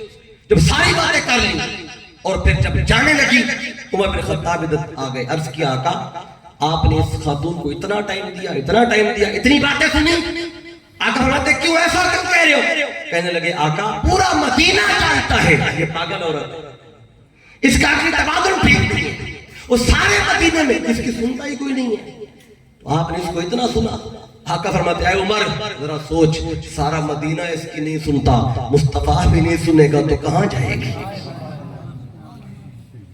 جب جانے لگی آقا نے پھر بلایا، فرمایا ادھر آ، واپس آئی، آقا نے فرمایا جب تیرے دکھ بڑھ جائے نا، تیرے درد بڑھ جائے اور درد سنانے کو تیرا جی چاہے، محمد مصطفیٰ کو مدینے کی جس گلی میں کہیں کی محمد مصطفیٰ وہیں آ جائے۔ یہ وہ نور ہے جس میں اللہ کہتا ہے قد جاءکم من اللہ نور۔ اب اس کے آخری بات عرض کر دوں، چونکہ نور سے بات چھڑی تھی تو اب میں جب میلاد مصطفیٰ ہوا تو آقا کی ولادت بھی نور ہے، آمد تو نور ہے، جو قرآن سے میں نے آپ کو بتائی، چونکہ ولادت اب میلاد کا مہینہ اور یہ ولادت کے دن قریب آ رہے ہیں، تو آقا کا جب میلاد ہوا تب بھی نور تھا۔ حضرت آمنہ فرماتی ہیں جب ادھر میلاد مصطفیٰ ہوا آپ کہتی ہیں میں نے دیکھا کہ خارج منی نور، کہتی ہے میرے جسم سے نور نکلا۔ اس نور سے کیا دیکھا میں نے؟ ادا اللہ قصور شام وفا کہا حتی رأیت آناق الابن ببصرہ، کہتے ہیں بصرہ شہر کے اندر جو محل، بصرہ شہر کے جو گلیاں تھی اس کے اندر جو اونٹ چل رہے تھے، کہتی ہے مکے میں لیٹ کے میں نے وہ اونٹوں کی گردنیں بھی دیکھی، اس نور کے اندر ولادت بھی نور ہے، آقا کی آمد بھی نور ہے۔ اور جب میلاد بچہ پیدا ہوتا تھا حضرت شفا بیان کرتی ہیں یہ کمرہ ولادت مصطفیٰ میں موجود تھی، 2 عورتیں تھیں جن کو حضرت عبد المطلب نے بلایا تھا ولادت مصطفیٰ کے ٹائم۔ آخری بات بڑی خاص ہے طلباء کے لیے بھی اور باقی دوستوں کے لیے بھی، میلاد مصطفیٰ کا وقت ہے، رات ساری 2 عورتیں کمرہ ولادت مصطفیٰ میں تھیں، ایک مدینے سے آئی تھی حضرت شفا، ان کو حضرت عبد المطلب نے بلایا تھا حضرت آمنہ کے کہنے پر۔ یہ کون تھی؟ یہ حضرت عبد الرحمن بن عوف کی والدہ ہے اور یہ رشتے میں حضرت آمنہ کی قریبی تھی، کزن تھی۔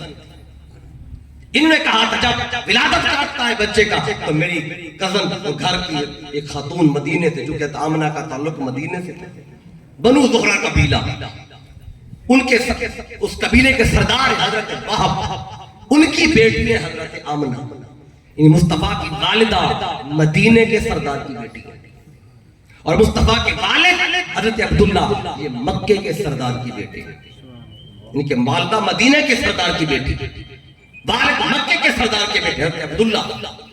اب جب میلاد کا وقت آیا تو حضرت شفا موجود تھی، اور یہ خود بیان کرتی ہیں، اور حضرت فاطمہ بنت عبداللہ وہ بھی موجود تھی، حضرت عثمان بن ابی العاص کی والدہ، دو عورتیں تھیں، اور یہ مکہ میں سب سے زیادہ ایکسپرٹ تھیں بچوں کی ولادت کے معاملات میں، ڈاکٹر تھیں، بڑی سرجن تھیں۔ حضرت شفا مدینے میں سب سے بڑی سرجن تھیں۔ اس حوالے سے ان دو کو بلایا تھا عبد المطلب نے، تو حضرت شفا کہتی ہیں ادھر میلاد مصطفیٰ ہوا، اور کہتی جب بھی کوئی بچہ پیدا ہوتا سب سے پہلا کام ہم کرتی تھیں کہ بچے کو اٹھا کر اس کی ناف والی جگہ سے جو ناڑ ہوتی ہے اسے کینچی سے کاٹتی تھی۔ ہر بچے کے ساتھ یہی معاملہ ہوتا، لیکن حضرت شفا کہتی ہے ادھر میلاد مصطفیٰ ہوا، اور کہتی ہم نے مصطفیٰ کو اٹھایا، میں نے کہا جلدی سے کینچی سے ناڑ کاٹوں، کہتی ہے میں نے کیا دیکھا مصطفیٰ کی ناڑ پہلے سے کٹی ہوئی، یہ ناف مبارک پہلے سے کٹی ہوئی ہے۔ آقا ناف بریدہ پیدا ہوئے، ہر مورخ نے لکھا ہے مقطوع السرہ مصطفیٰ پیدا ہوئے، ناف کٹنے کی ضرورت نہیں تھی۔ جتنے بچے پیدا ہوتے ہیں اب کسی ڈاکٹر سے جا کے پوچھیں، بڑے سرجن سے پوچھیں، اگر ماں کے پیٹ میں بچہ جو 6 مہینے کا ہے، 7 مہینے کا یا 8 مہینے کا، اگر اللہ نہ کرے ماں کو کہیں چوٹ لگے، ایکسیڈنٹ ہو جائے اور پیٹ میں ہی وہ ناڑ جو ہے وہ کٹ جائے، بچے کی ایکسیڈنٹ ناڑ کٹ جائے، کسی بھی ڈاکٹر سے پوچھیں ناڑ کٹنے کے بعد یا خشک ہو جانے کے بعد کیا بچہ ماں کے پیٹ میں زندہ رہے گا؟ ناڑ کے ذریعے تو وہ کھاتا پیتا ہے، غذا جاتی ہے ماں کے جسم سے بچے کے پیٹ میں، اس ناڑ کو انگلش میں امبلیکل کارڈ کہا جاتا ہے، اور یہ ناڑ جڑی ہوتی ہے ماں کی جھلی سے، اسے کہتے ہیں پلیسنٹا۔ اگر آپ گوگل میں پلیسنٹا لکھیں گے ساری بات آپ کو وہاں بھی مل جائے گی۔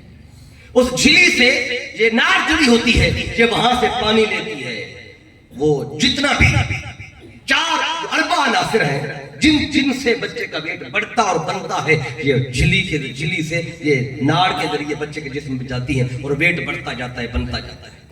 جب 9 مہینے پورے ہوتے ہیں بچے کا ویٹ مکمل ہو جاتا ہے۔ اگر یہ ناڑ کٹ جائے یا خشک ہو جائے تو کوئی بھی ڈاکٹر نہیں کہہ سکتا کہ بچہ زندہ رہ پائے گا، ہر بندہ یہی کہے گا بچے کی ڈیتھ ہو جائے گی، کیونکہ ناڑ ہی کٹ گئی ہے۔ تو بڑے سے بڑے دشمن ہیں دین اسلام کے، منکر مصطفیٰ، لیکن اس بات کا منکر دنیا میں آج تک نہیں آیا جو یہ کہے کہ مصطفیٰ جب پیدا ہوئے تو ناف نہیں کٹی تھی۔ ہر بندہ مانتا ہے کہ ناف مبارک پہلے سے کٹی ہوئی ہے۔ اب ذرا اندازہ لگائیں، اگر ناف مبارک پہلے سے کٹی ہوئی ہے ماں کے پیٹ میں تو مصطفیٰ زندہ کیسے تھے؟ کھاتے پیتے کیسے تھے؟ غذا کہاں سے لیتے تھے؟